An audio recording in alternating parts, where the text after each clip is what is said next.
Hi everyone, welcome to my YouTube channel. कैसे हैं आप सभी? आई होप आप सभी अच्छे होंगे। वीडियो को स्टार्ट करने के पहले मैं आप सभी को बहुत बहुत धन्यवाद देना चाहता हूं, क्योंकि सेलफोन सॉल्यूशन जो चैनल है इसके 2 लाख सब्सक्राइबर पूरे हो चुके हैं और मुझे बहुत खुशी है कि आपने अपना बहुमूल्य टाइम निकालकर मेरे चैनल पे जो वीडियो अपलोड है उनको देखा और आपने टाइम दिया। इसके लिए आपका बहुत बहुत शुक्रिया। तो चलिए दोस्तों, वीडियो को अभी स्टार्ट करते हैं। तो आज का जो टॉपिक है, अभी आपने रिसेंटली वीडियोस देखे होंगे कि मैं ज़्यादा आजकल 5G मोबाइल फ़ोन के फॉल्ट्स को फोकस कर रहा हूँ, क्योंकि आजकल आप देखते होंगे सैमसंग के या MI के या वीवो ओप्पो में ज़्यादा 5G मॉडल्स आने लगे हैं, तो इसीलिए मैं 5G पे ज़्यादा फोकस कर रहा हूँ। तो आज का जो टॉपिक है, जैसे कि आपने पिछले बैनर देखा होगा कि आजकल 5G फ़ोन्स में ना बेसबैंड अननोन की बहुत ज़्यादा प्रॉब्लम आ रही है कि सेट ऑन करने पे सेट ऑन होता है, लेकिन सिम लगाने के बाद नो सर्विस में फ़ोन जाता है। और जब हम अबाउट में जाके बेसबैंड वर्जन चेक करते हैं तो वहाँ पे अननोन बेसबैंड का फॉल्ट आता है। तो ये 5G फ़ोनों में स्पेशली कहाँ से आता है? देखिए, 4G 2G 3G तो सभी रिपेयर करते हैं, लेकिन जो आजकल के 5G फ़ोन्स हैं इसका थोड़ा सर्किट चेंज हो गया है। तो मुझे लगा कि ये एक नया टॉपिक है मार्केट में, तो आप तक पहुंचना चाहिए, आपकी नॉलेज अपडेट होगी। तो वीडियो को आखिरी तक ज़रूर देखना, बने रहना वीडियो में, काफ़ी इंटरेस्टिंग वीडियो है। तो सबसे पहले मैं आपको बता दूं, देखिए जो अननोन बेसबैंड का जो फॉल्ट आता है, ठीक है, बेसिकली तो आपने देखा होगा, आप सभी करते भी होंगे कि जैसे अगर क्वालकॉम चिपसेट है तो ज़्यादातर SDR बदलने से ये फॉल्ट ठीक हो जाता है। आपने देखा होगा SDR बदल देते हैं और अननोन बेसबैंड का फॉल्ट ठीक हो जाता है। इसके अलावा कई बार CPU को रिवॉल्व करने से भी अननोन बेसबैंड का फॉल्ट ठीक हो जाता है। इसके अलावा सॉफ्टवेयर का भी इशू कई बार आता है, ठीक है। लेकिन आज जो टॉपिक मैं आपके सामने रखने जा रहा हूँ स्पेशली 5G के बारे में, कि अगर 5G फ़ोनों में अगर अननोन बेसबैंड का फॉल्ट आता है और नेटवर्क नहीं आते हैं और आपने बार बार SDR चेंज कर लिया और उसके बावजूद आपका फ़ोन रिपेयर नहीं हुआ, तो उसको आप किस तरीके से रिपेयर करोगे। तो ये छोटा सा टॉपिक है, लेकिन बहुत इंपॉर्टेंट टॉपिक है जो आज मैं आपको बताने जा रहा हूँ। तो सबसे पहले देखिए, जितने भी 5G फ़ोन हैं, चाहे वीवो का हुआ, ओप्पो का हुआ, MI का हुआ, सैमसंग का हुआ, देखिए 2 चिपसेट अभी ज़्यादा पॉपुलर है। मैं आपको दिखाता हूँ।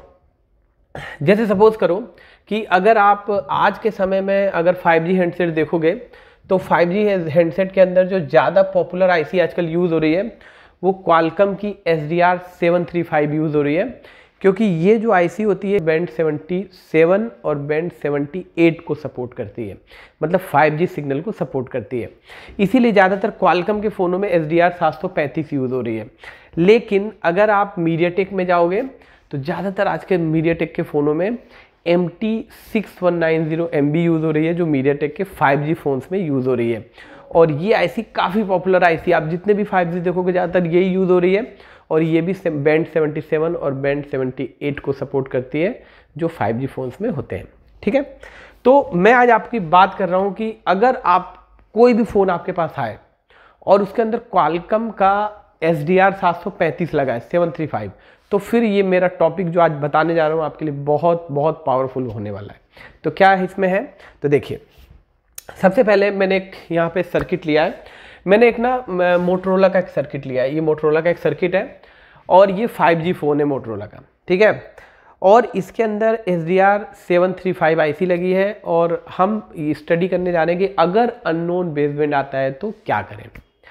देखिए, सबसे पहले अननोन बेसबैंड आता है तो आप लोग SDR बदल देते हो, चलो अगर हो गया तो ठीक है, और अगर नहीं हुआ तो फिर क्या करना है आपको।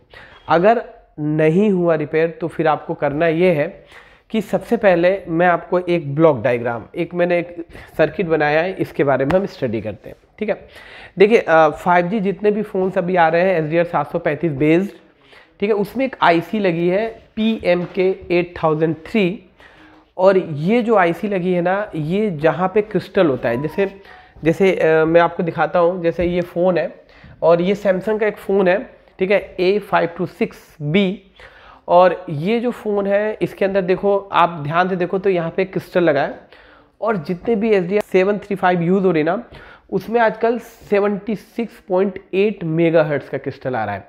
अभी तक आपने सुना होगा कि क्वालकॉम में 19.2 मेगाहर्ट्ज़ का क्रिस्टल आता है, 38.4 मेगाहर्ट्ज़ का क्रिस्टल आता है, लेकिन अब आप देखने जा रहे हैं कि ये जो क्रिस्टल यूज़ हो रहा है ना, ये क्रिस्टल है 76.8 मेगाहर्ट्ज़ का क्रिस्टल, क्योंकि इन फ़ोनों में नेटवर्क IC को यानी SDR 735 को काम करने के लिए लगभग 76.8 मेगाहर्ट्ज़ की फ्रिक्वेंसी चाहिए।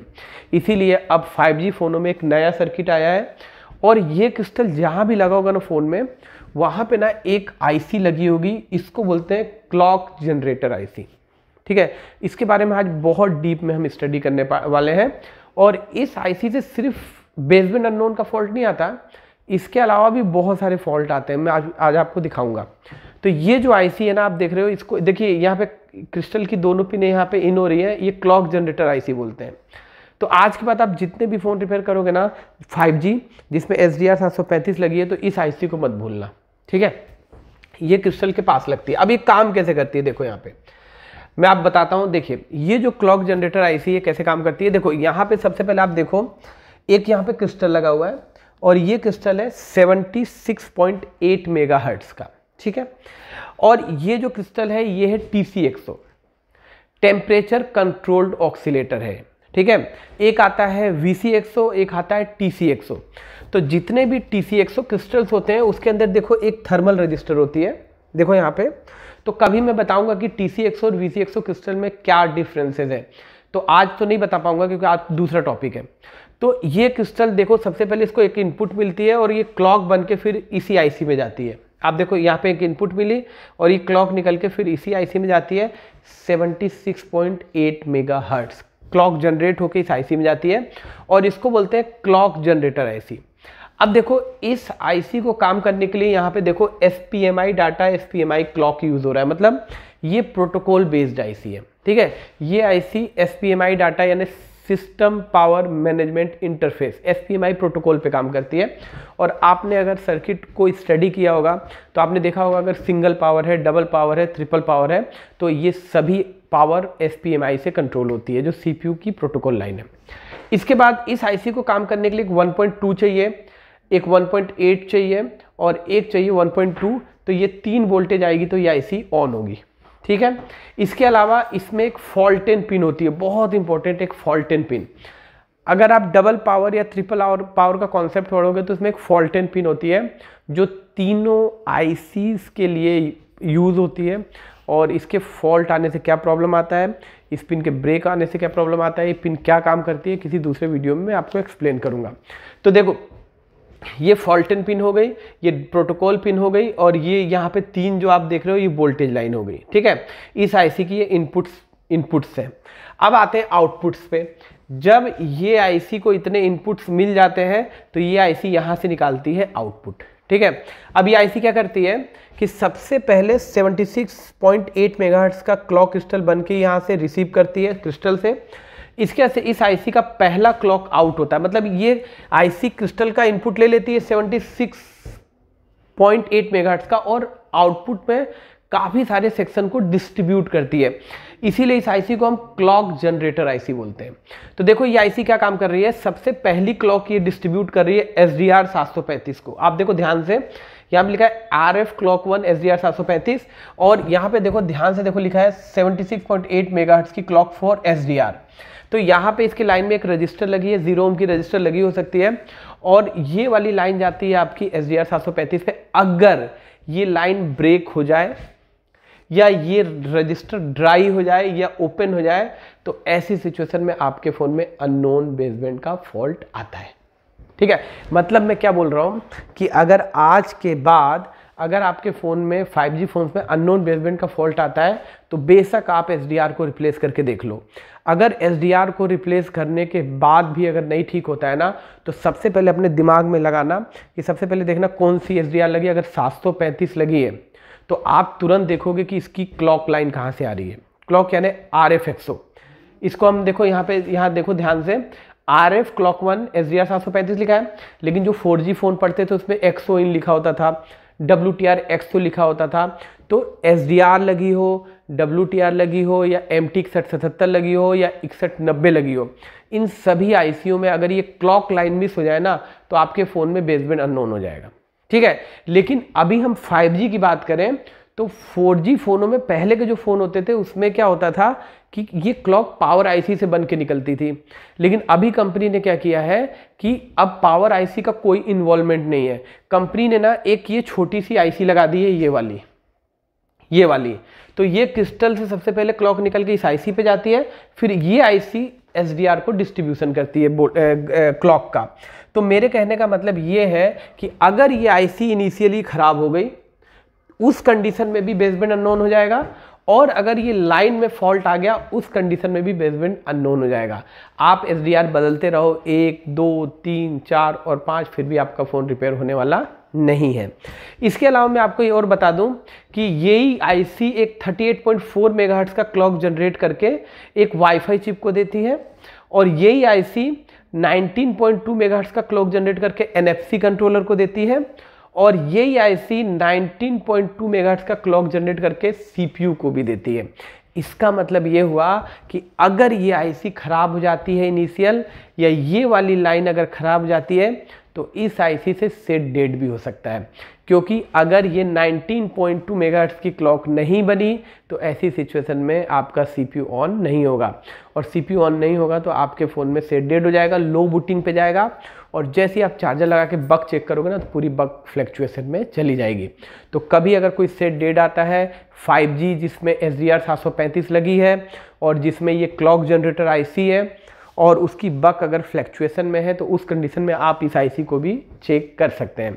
इसके अलावा आप देखो यहाँ पे लिखा है 38.4 मेगाहर्ट्ज की क्लॉक जनरेट कर रही है WLAN के लिए जो CPU के अंदर जाती है, और यहाँ पे स्लीप क्लॉक भी यही IC जनरेट करती है। स्लीप क्लॉक जो आपने पढ़ा था ना, जो RTC क्रिस्टल जनरेट करता है, sleep clock, real time clock, जो CPU को जाता है वो भी क्लॉक यही जनरेट करती है। मतलब ये हुआ कि ये IC पूरे फ़ोन के लिए जितनी क्लॉक्स जनरेट होती है, वाईफाई IC के लिए, नेटवर्क IC के लिए, CPU के लिए, NFC कंट्रोलर के लिए, सब यही जनरेट करती है और डिस्ट्रीब्यूट करती है। मतलब अगर ये IC वाटर डैमेज होती है, ठीक है, पानी में फ़ोन गिरा और इस IC के अंदर पानी गया, तो इससे आपका सेट डेड भी हो सकता है। दूसरा, इससे आपका अननोन बेसबैंड भी आ सकता है। तीसरा, वाईफाई का फॉल्ट भी आ सकता है। नियर फील्ड कम्युनिकेशन NFC का भी फॉल्ट आ सकता है। तो आप देख सकते हैं ये IC कितनी इम्पोर्टेंट है। और मैं आपको बता दूं, अगर कोई भी YouTube चैनल पे कोई अगर इस IC पे जंपर मार के बाईपास करके रिपेयर कर रहा है, तो आप समझ लीजिए कि वो फर्जी वीडियो है, क्योंकि ये जो ICs हैं आप देख रहे हो SPMI प्रोटोकॉल से कंट्रोल हो रही है, ठीक है, और इस IC में फॉल्टेन पिन कनेक्ट है, और जिस IC में फॉल्टेन कनेक्ट हो जाए तो उसको हम इजीली बाईपास नहीं करेंगे, उसको रिप्लेस करेंगे। अगर ख़राब होती है तो उसको रिप्लेस करेंगे, ठीक है। तो ये IC मैंने आपको बताया। अब यहाँ पे सवाल ये पैदा होता है कि कोई भी 5G फ़ोन आएगा तो आपको कैसे पता चलेगा कि कहाँ लगी है और कैसे आपको डायग्नोसिस करना है। तो मैंने यहाँ पे 2 सर्किट खोले हुए हैं, एक सैमसंग का 5G और एक मोटोरोला का 5G। तो दोनों में मैं दिखाऊंगा कि इस IC को कैसे डायग्नोसिस करना है। तो सबसे पहले मैं आपको सर्किट दिखाता हूँ। देखिए, सबसे पहले मैं सर्किट पे जाता हूँ और इस IC की पहले पहचान बता दूँ।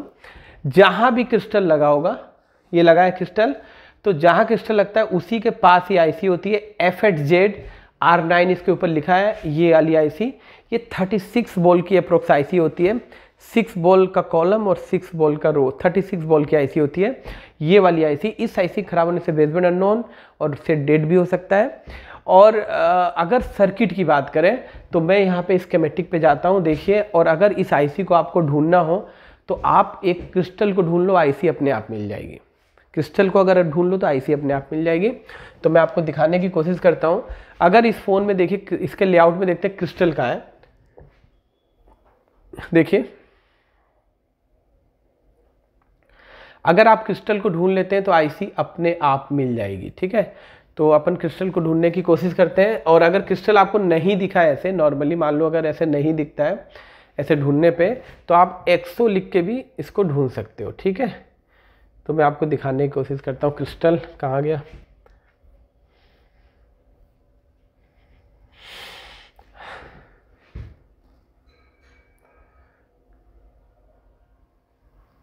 देखिए, तो ऐसे क्रिस्टल देखने से थोड़ा सा पहचान नहीं आ रहा है कि कौन सा है, तो हम यहाँ पे काम करते हैं, यहाँ पे जाते हैं और यहाँ पे हम लिखेंगे एक्सो। ठीक है, तो उम्मीद है एक्सो लिखने से क्रिस्टल की लाइनें आ जाती हैं।